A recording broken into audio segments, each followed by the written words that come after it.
Students, today we will continue with the explanation of the same chapter that we have studied yesterday, a chameleon named Henry. So let's continue with the explanation.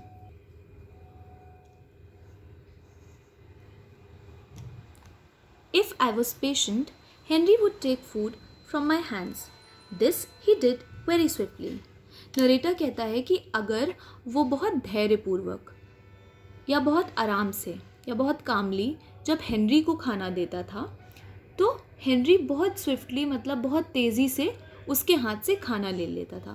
Patient means धैर्यपूर्वक, swiftly means quickly या तेज़ी के साथ. His tongue was a sort of boomerang which came back to him with the food, an insect victim attached to it.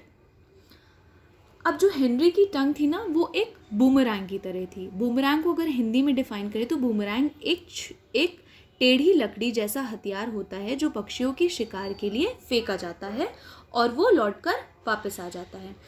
तो जब Henry को अपना खाना लेना होता था तो वो उसकी टंग एक बूमरैंग की तरह बहुत तेज़ी से बाहर निकलती थी, अपना खाना पकड़ती थी और उतनी तेज़ी के साथ वापस उसके माउथ में चली जाती थी. ठीक है, उसका खाना, उसका फूड क्या होता था? इंसेक्ट होता था. जैसे हम लोग पल्सेस, चपातीज, राइस खाते हैं ना, ये हमारा फूड होता है. उसी तरह हेनरी का फूड क्या था? इंसेक्ट था. ठीक है, इंसेक्ट क्या होते हैं? कीड़े मकोड़े. Before I knew it the grass hopper between my fingers would be between Henrys jaw. और इससे पहले कि नरेटर को पता चलता, जो ग्रास हॉपर था वो ऑलरेडी हेनरी के जॉस के बीच में होता था. जॉस क्या होते हैं? जॉस को हिंदी में हम जबड़े कहते हैं. ग्रास हॉपर एक टाइप का इंसेक्ट होता है, ग्रीन कलर का इंसेक्ट होता है. हेनरीज आईज वर हिज मोस्ट रिमार्केबल पोजेशन. अब हेनरी की जो आंखें थी वो बहुत ही ज़्यादा ध्यान देने वाली संपत्ति थी. रिमार्केबल मतलब बहुत ध्यान देने योग्य. Possession means property. तो जो हेनरी की आईज थी ना वो बहुत ही स्पेशल फीचर था उसकी पूरी बॉडी में. ठीक है, रिमार्केबल पोजेशन को हम लोग उल्लेखनीय संपत्ति कहते हैं हिंदी में. Each eye ball bulging out of his head wobbled up and down, backward and forward. और उसकी जो आई बॉल थी ना वो उभरी हुई थी और वो वॉबल्ड मतलब इधर उधर डगमगाते हुए घुमाना. तो वो जो अपनी आई बॉल था ना वो इधर उधर डगमगाते हुए घुमाता था. ठीक है, these movements made him appear quite scary. और जो वो डगमगाते हुए अपनी आँख इधर उधर घुमाता था, इसी की वजह से वो बहुत स्कैरी लगता था.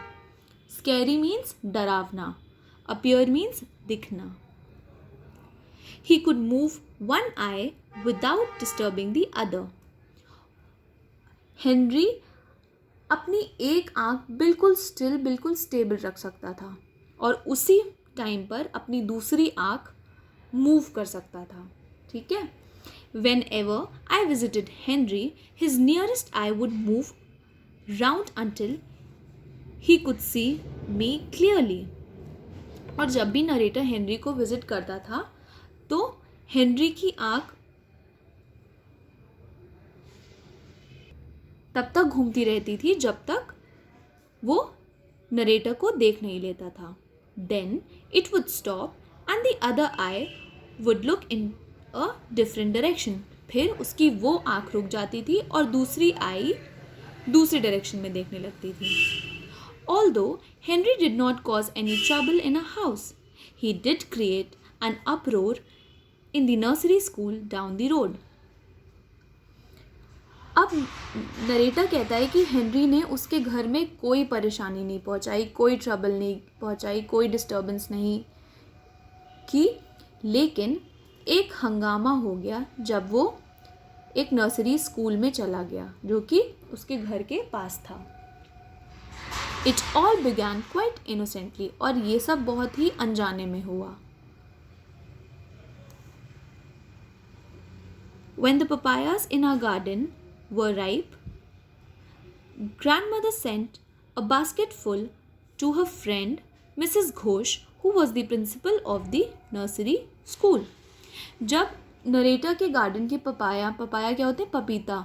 ठीक है, पपायास बिल्कुल पक चुके थे, तब उसकी ग्रैंडमदर ने बास्केट भर के पपायास अपनी फ्रेंड मिसेस घोष के पास भेजे, जो कि नर्सरी स्कूल की प्रिंसिपल थी। राइप मतलब पकना, राइप मीन्स पकना, ठीक है।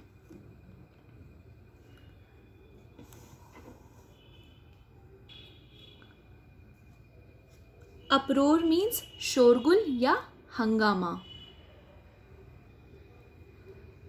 While the basket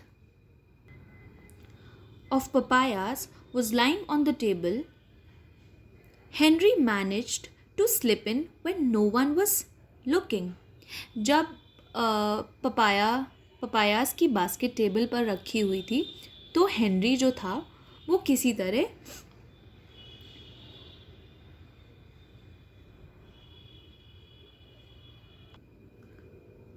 चुपके से बास्केट में चला गया, ठीक है।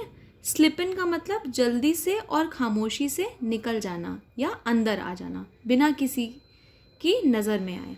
तो वो उसे कोई देख नहीं पाया और वो जल्दी से बास्केट के अंदर चला गया। The gardener dutifully carried the basket to the school and left it in Mrs Ghosh office. अब जो गार्डनर था, गार्डनर कौन होता है? माली। तो माली जो था वो बिल्कुल अपने कर्तव्य को पूरा करते हुए उसने बास्केट मिसेस घोष के ऑफिस में पहुंचा दी, ठीक है। So students, this is all for today. Your homework is that you have to read this chapter thoroughly.